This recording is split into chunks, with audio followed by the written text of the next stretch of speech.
नमस्कार, आप देख रहे हैं भारत 24, साथ में आपके शिखा ठाकुर। देश के मुसलमानों का क्या है सियासी मूड? प्रधानमंत्री मोदी के सबका साथ सबका विकास से कितने प्रभावित हैं मुस्लिम मतदाता? मुसलमानों तक कितनी पहुंची केंद्र सरकार की योजनाएं? भारत 24 आपके लिए लाया है इन तमाम सवालों के जवाब। आइए शुरू करते हैं हमारा खास शो मोदी मुल्क और मुसलमान। मुसलमानों के लिए भारतीय जनता पार्टी सरकार ने निरंतर योजनाएं बनाई और उनको जमीनी हकीकत शक्ल दिया। मुस्लिम समाज पहले पुरानी सरकारों में सुरक्षित नहीं था, बनिस्बत के आजकल जो भाजपा सरकार है इसमें बहुत सुरक्षित है और अपने आप को बहुत सुरक्षित महसूस कर रहा है। मदरसा एजुकेशन को मॉडर्न बनाने के लिए मोदी जी उसमें साइंस टीचर और मैथ टीचर अलग से वो रख रहे हैं, उसमें भी लोग हाई लेवल की शिक्षा ले रहे हैं ताकि वो PCS IAS बने। 2014 के बाद आप देखिए पूरे भारत में मुस्लिम का बच्चा जिस स्कूल में 2 बच्चे पढ़ते थे आज वहाँ 40% बच्चे पढ़ रहे हैं। मोदी जी के आवास योजना के तहत 35% अल्पसंख्यक समाज को मकान मिले। मोदी जी आए हैं, बहुत विकास हुआ है, तरक्की हुआ है, डबल इंजन की सरकार काम कर रही है। नमस्कार, आदाब, सत श्री अकाल। मैं हूं आपके साथ नीलेश चौहान और आप देख रहे हैं भारत 24 का खास शो मोदी मुल्क मुसलमान। मैं राजधानी लखनऊ के पूर्वी विधानसभा क्षेत्र में इस समय मौजूद हूं और पूर्वी विधानसभा क्षेत्र के जो मुस्लिम समाज से जुड़े हुए लोग हैं, जागरूक लोग हैं, वो हमारे साथ मौजूद हैं।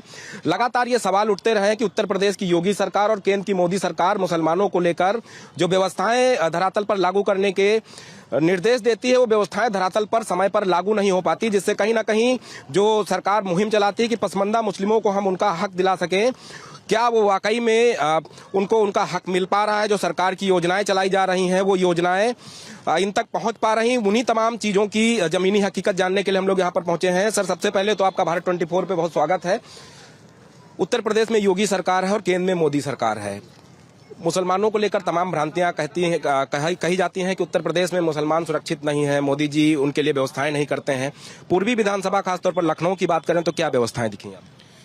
देखिए, भारतीय जनता पार्टी की सरकार 2014 में जब से बनी है इंडिया में और उसके बाद 2017 में योगी सरकार, तो मुसलमानों के लिए भारतीय जनता पार्टी सरकार ने निरंतर योजनाएं बनाई और उनको ज़मीनी हकीकत शक्ल दिया और उसका फ़ायदा तमाम मुसलमानों को मिला और मिल रहा है। और अभी आपने देखा इलेक्शन भी था, उसमें आपने देखा जो भाजपा मुस्लिम बहुल क्षेत्र हैं वहाँ भाजपा ने बहुत ही शानदार प्रदर्शन किया। उसकी वजह ये रही कि अभी पिछले लोकसभा चुनाव में विपक्षी दलों ने एक प्रोपेगेंडा फैलाया कि भारतीय जनता पार्टी सरकार अगर दोबारा बनती है, मोदी जी की सरकार दोबारा बनती है, तीसरी बार बनती है, तो वो संविधान खत्म कर देगी, मुसलमानों को खत्म कर देगी, दलितों को खत्म कर देगी। लेकिन जब तीसरी बार मोदी सरकार बनकर आती है और सरकार फिर से योजनाओं को बनाती है और बढ़ चढ़ करके बनाती है और उन योजनाओं का लाभ जो अल्पसंख्यक समाज को, दलित समाज को, सारे लोग जब मिलता है तो ये देखते हैं कि मुझको तो बहकाया बरगलाया गया, ये तो हमारा हमदर्द है। तो मुसलमानों ने अपना माइंड चेंज किया और उन्होंने देखा कि मुसलमानों को शोषण तो जब से हिंदुस्तान आज़ाद हुआ है तब से हो रहा था। और सरकार किसकी थी? कांग्रेस सरकार थी। सरकार किसकी थी? थर्ड पार्टी की सरकार हुआ करती थी। पहला मुसलमानों का जो मारकाट हुई वो सन 47 में हुई।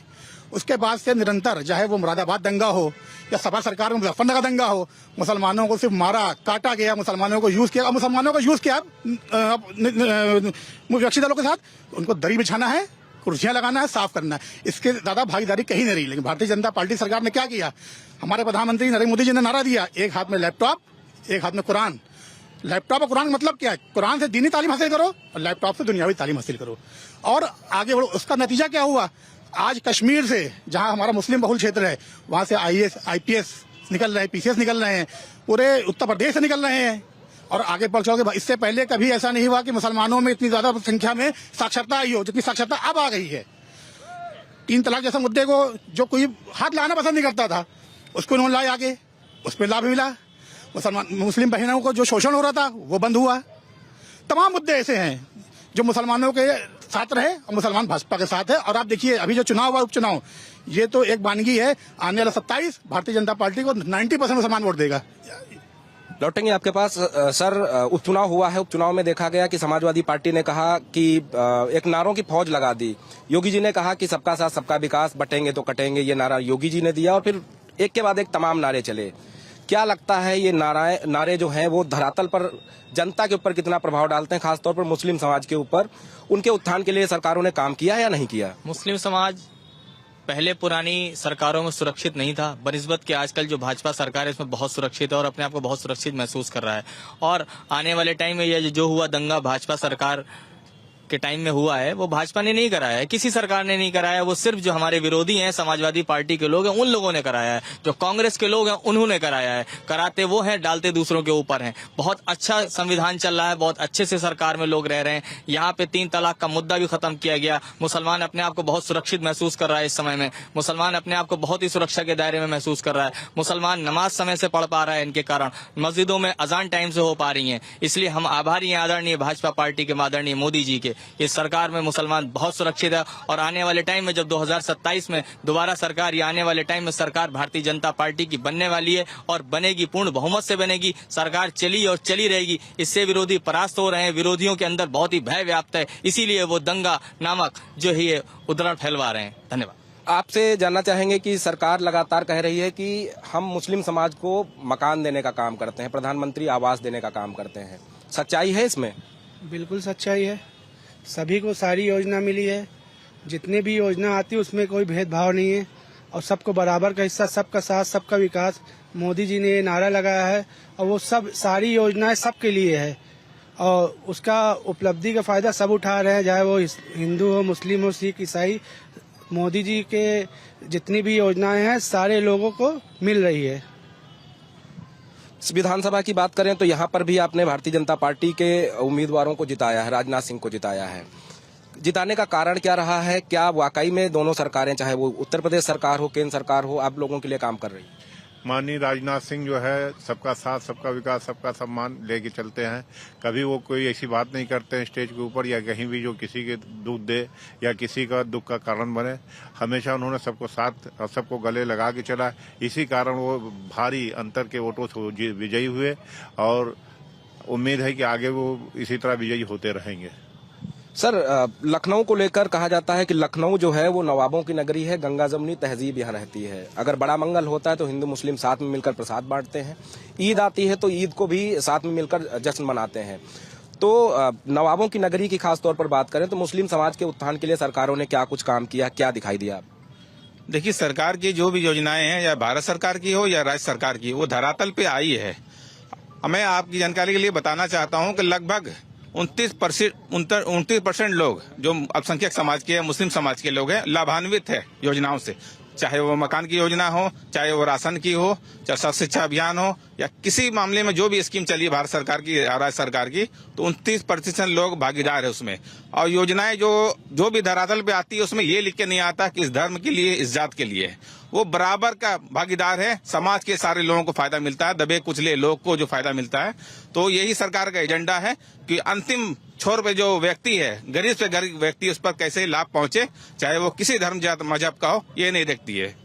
अभी एक और एजेंडा उत्तर प्रदेश में चलाया गया कि योगी सरकार मदरसों का सर्वे करा रही, मदरसे बंद करा देगी। सरकार की तरफ से आया कि हम मदरसों को अत्याधुनिक करेंगे, जो मदरसों में पढ़ने वाले बच्चे हैं वो IPS बने, IAS बने, MBBS बने, उसको लेकर सरकार काम करना चाहती है। तो किस तरीके का संदेश मुस्लिम समाज में है मदरसों को लेकर? देखिए, ये जो समाजवादी पार्टी के लोग और कांग्रेस के लोग हैं, ये भ्रम की स्थिति पैदा करते हैं। जो भी कुछ नया स्कीम आता है अल्पसंख्यक के लिए या मुस्लिमों के लिए, कुछ नया करने की बारी आती है तो उन्होंने एक भ्रमित कर देते हैं कि लोग भ्रमित हो जाए। मदरसा एजुकेशन को मॉडर्न बनाने के लिए मोदी जी उसमें साइंस टीचर, मैथ टीचर अलग से वो रख रहे हैं। उसमें भी लोग हाई लेवल की शिक्षा ले रहे हैं ताकि वो PCS IAS बने। और कई बच्चे निकले भी है, आप देख लेंगे जो इस बार का PCS हुआ है उसमें कई मुस्लिम बच्चे निकले हैं। और कई मुस्लिम बच्चे जो मदरसा से एजुकेटेड है, उन मदरसा से तालीम ली है, वो भी पास हुए हैं। और ये जो उन्होंने कहा कि बंद करने का बिल्कुल अफवाह है, इसमें कोई जान नहीं है। और मदरसा जो उन्होंने कहा कि जैसे कि रजिस्ट्रेशन वाला, यहाँ पे रजिस्ट्रार के यहाँ रजिस्ट्रेशन होता है मदरसे का, कुछ लोग है कि घर में चला रहे 3 कमरे में, 4 कमरे में, तो ये तो एक तरह से गलत है ना कि आप रजिस्टर्ड होइए और जो गाइडलाइन है रजिस्ट्रार के यहाँ से या शिक्षा विभाग का, उस गाइडलाइन से चलाइए, कभी बंद नहीं होगा। आपसे जानना चाहेंगे कि कोरोना काल का समय सबने देखा, बहुत दर्दनाक समय था, तमाम लोग जो है परेशान थे, लोगों के घरों में खाने के लिए व्यवस्था नहीं थी। सरकार ने राशन की व्यवस्था चलाई, क्या वो घर घर तक राशन लोगों को निःशुल्क मिला? जी हाँ सर, बहुत ज्यादा और बहुत ही अच्छा किया। इस सरकार की जितनी भी तारीफ करें कम है। हमारे मोदी जी ने जो भारत के लिए किया, राज्य सरकार के लिए जो हमारे योगी जी ने जिस तरीके से करा, सबसे ज्यादा उन्होंने अल्पसंख्यकों को देखा। मैंने देखा उनका सबसे ज्यादा ध्यान जो था वो अल्पसंख्यकों था। कोरोना काल में उन्होंने कहा कि अल्पसंख्यक आदमी ऐसा है, ये रोज कमाते हैं, रोज खाते हैं, इसमें गरीब तबका है। सच्चर कमेटी की रिपोर्ट उन्होंने देखी।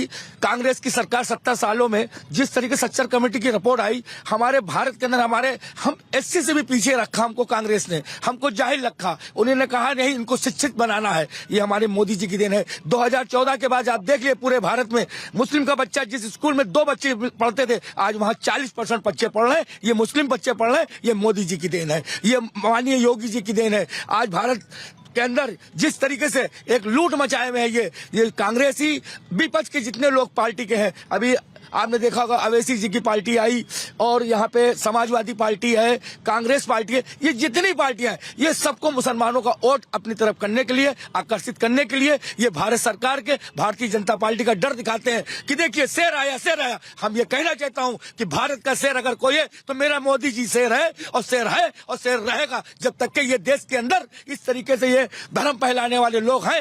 ये हमारे मोदी जी के मैं दुआ करता हूं कि हमारे मोदी जी जब तक कि मेरा जीवन है वो हमारे देश के प्रधानमंत्री रहे। ये मेरी आगे है आपसे। मोदी जी की आपने बात की है, मोदी जी को कितना मानते हैं कि विदेशों में पावरफुल हैं? क्योंकि जिस तरीके से यूक्रेन में लड़ाई चल रही है, कह रहे हैं कि मोदी जी बीच में आए, वार्ता कराएं। तो क्या माना जाए कि अब देश में जो है मोदी का तो नाम है ही है, विदेशों में भी लोग जो है मोदी को फॉलो करते हैं? अभी डोनाल्ड ट्रंप को आपने देखा कि अमेरिका का चुनाव मोदी जी की वजह से प्रभावित हुआ और वहां जीत मिली। तो कितना प्रभाव देखते हैं विश्व में भारत का? देखिए, ट्रंप की बात तो यह है कि मोदी जी की ही दोस्ती ये रंग लाई है जो ट्रंप प्रधानमंत्री वहां के राष्ट्रपति बने हैं। ये मोदी जी की मोहब्बत है, ये मोदी जी की राजनीतिक है, जिसको उन्होंने बताया कि ट्रंप की दोस्ती को हक दिखाया कि देखिए मैं ट्रंप को दोबारा जिता सकता हूं और उन्होंने जिता के दिखा दिया। ये पूरे देश के अंदर जितने भी विपक्ष लोग हैं वो किसी तरीके से उनको बदनाम करने की, क्या नहीं, देखिए विदेशों में इनके साथ बहुत बुरा हो रहा है। आज आप जाके देखिए पूरे दुनिया के अंदर 202 मुल्क हैं और 202 मुल्कों में आप जाके देखिए किसी मोदी जी का ही डंका बज रहा है और बजता रहेगा। ये हमारे भारत का, हमको गौरव होता है कि हमारे देश का प्रधानमंत्री श्री नरेंद्र मोदी जी हैं।